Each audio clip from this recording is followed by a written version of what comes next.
Hello neighbors, this video has been prepared to help you understand how to open up your email address so that others can view it.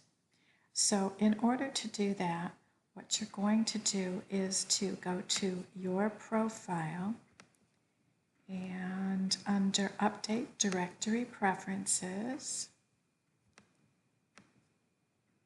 what you're going to do is change this setting on the email address to everyone can see.